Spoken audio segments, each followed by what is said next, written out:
Bueno, muy buenas tardes. Mi nombre es Fernando Garzón Cruz. En este momento me voy a disponer a hacer el resumen de lo que es la clase de trauma. Entonces definimos trauma como la lesión o daño de los tejidos orgánicos de los huesos producidos por algún tipo de violencia externa. Esta violencia externa generalmente libera energía y esta energía hace que se rompan o se injurien algunos tejidos y órganos de nuestro cuerpo. La,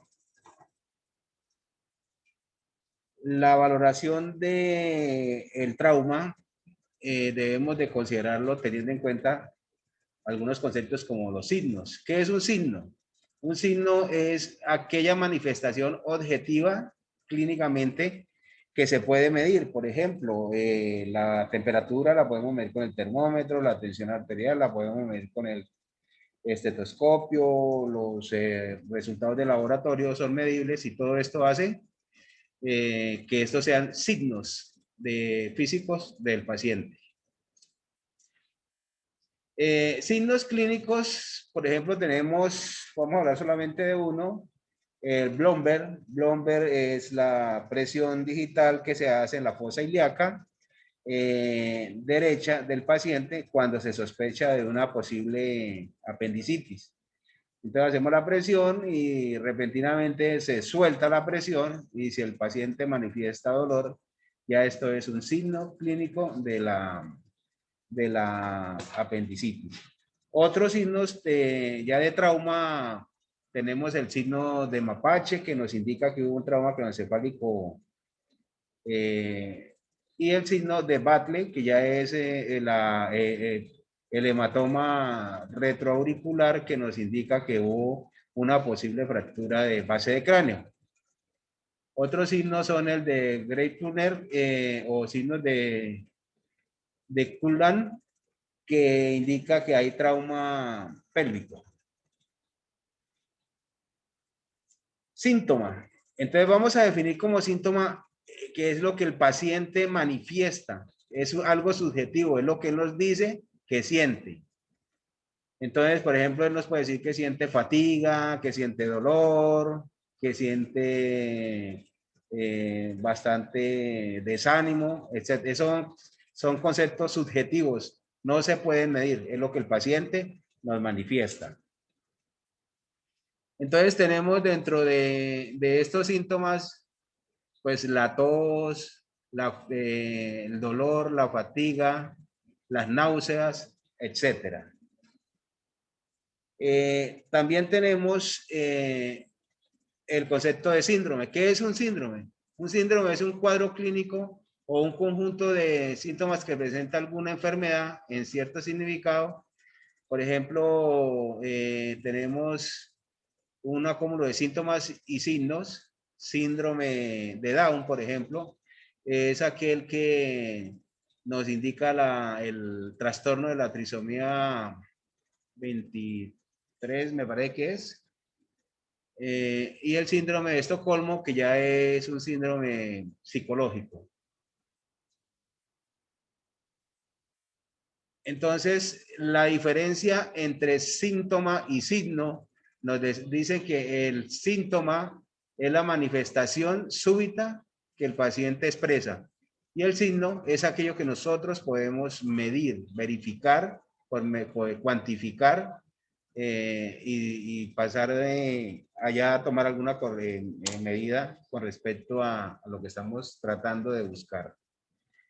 ¿Qué es shock? Entonces el shock es un síndrome que se caracteriza por la incapacidad del corazón o de la circulación periférica de mantener la perfusión adecuada de órganos vitales. Entonces decimos que el shock es la hipoperfusión tisular que se presenta y que si no se trata a tiempo puede llevar al paciente a un estado de muerte. El shock anafiláctico es una reacción que se presenta por una alergia o toxicidad algún medicamento, alguna picadura de algún insecto, y es la manera como el cuerpo o el organismo colapsa especialmente su sistema circulatorio y respiratorio. La cardiogénesis o shock cardiogénico se relaciona con bajo gasto cardíaco. Falla la bomba, entonces hay bastante congestión, se presentan arritmias graves y la mortalidad es bastante elevada. Entonces ya hemos visto el shock cardiogénico se presenta bastante en algunas patologías traumáticas. El shock hipovolémico, entonces, recuerde, hipovolemia es pérdida de volumen. El volumen no solamente tiene que ver con la sangre, sino también con los líquidos corporales. Y se clasifican en 3 grados. La hipovolemia grado 1, que corresponde a pérdida menor del 20%, la grado 2 del 20 al 40 y la grado 3 del 40% o más de pérdida de líquidos corporales.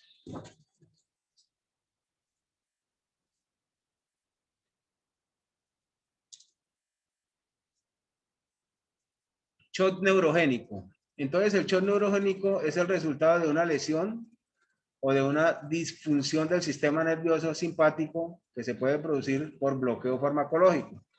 Entonces recordemos el funcionamiento del simpático es el que activa los sistemas y el parasimpático es el que los controla. O sea, eso hacen las partes opuestas o las funciones opuestas en la fisiología de estos sistemas. El uno activa, simpático, y el otro controla.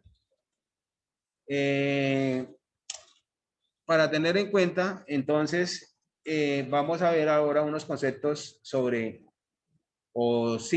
términos como el séptico, que es un estado séptico, es la manifestación clínica de un shock séptico por respuesta a una infección, a una inflamación que presenta la persona por ser huésped o albergar bacterias, hongos, protozoos, etc.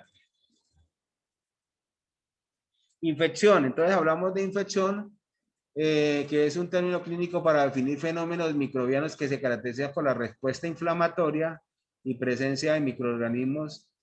Estas infecciones generalmente cursan con dolor, inflamación y hipertermia. La bacteremia. Bacteremia entonces es una presencia de una infección por bacterias que presentan en la sangre. Y la sepsis, el concepto que comprende el síndrome de respuesta inflamatoria sistémica. Entonces, un estado séptico es un estado de infección generalizada bastante complicado para su manejo. El SIRS es una respuesta generalizada al organismo ante determinados estímulos cuya presencia puede obedecer a causas de infección. Siempre va a presentar fiebre mayor de 38 grados menor, o hipotermia severa, taquipnea de 30 pulsaciones por minuto, respiraciones por minuto, perdón. Y se clasifica sepsis grave y shock séptico. Las sepsis graves, hay una difusión de uno o más órganos y el shock séptico hay una hipotensión arterial debido a la sepsis. Esto hace que el cuadro del paciente se complique más.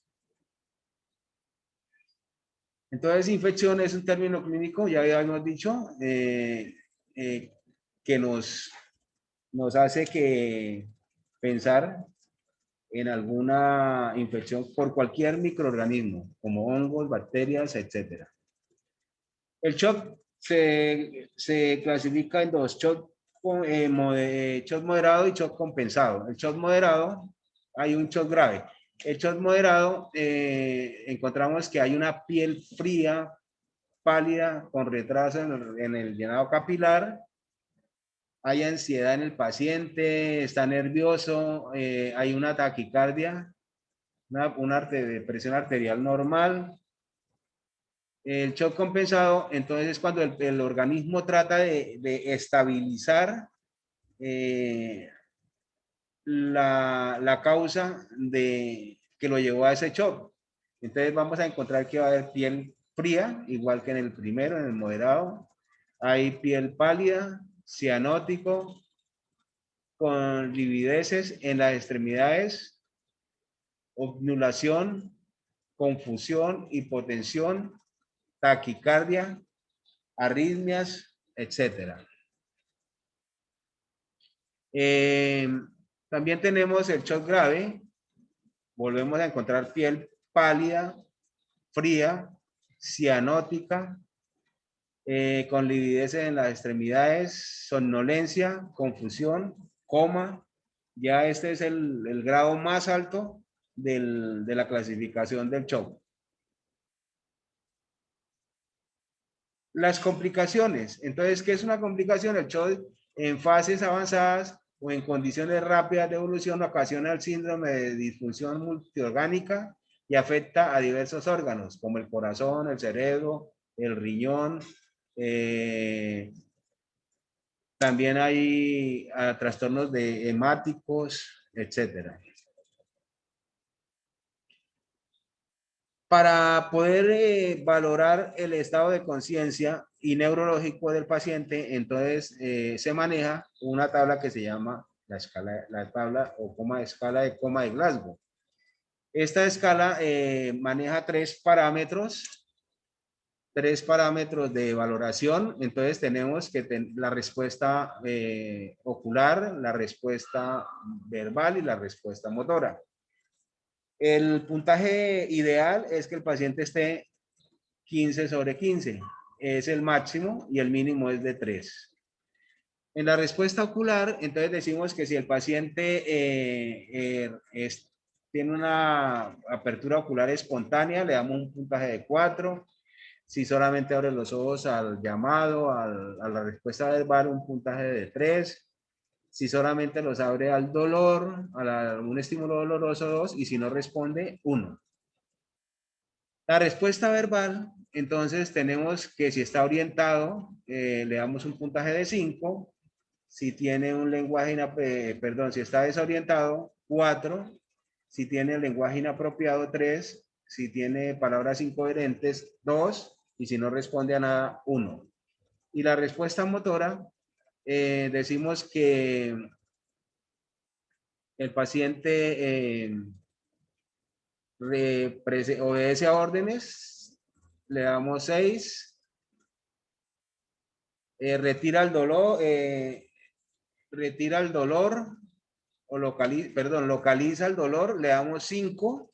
Entonces cuando él se trata de quitarnos la mano de donde le estamos haciendo el estímulo doloroso, la de cortical, si hay un movimiento inadecuado de flexión, decimos que hay decorticación y le vamos a dar un puntaje de 3. Y si hay un movimiento de extensión de las extremidades, decimos que hay una descerebración, le vamos a dar un puntaje de 2. Y si no hay ninguna respuesta, le damos un puntaje de 1. Esta valoración del coma de Glasgow, pues nos sirve para poder nosotros hacer una valoración más exacta sobre el estado neurológico del paciente, especialmente en aquellos pacientes que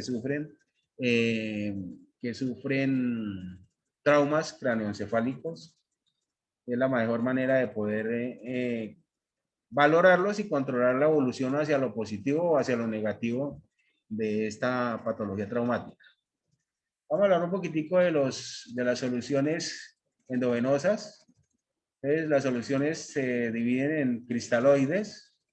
Estas soluciones son hipotónicas, isotónicas, hipertónicas.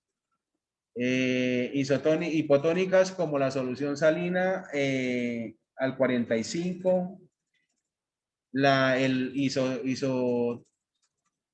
isosmóticas como lactato de Ringer, un cristaloide, y la glucosa o dextrosa en agua destilada al 5%.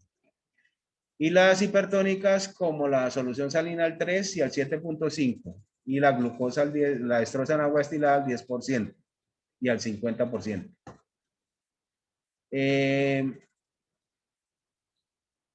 Espero que este resumen haya sido del agrado de ustedes y haberles aportado algo en los conocimientos que se tienen. No siendo más por el momento, me despido deseándoles muy buena noche. Muchas gracias.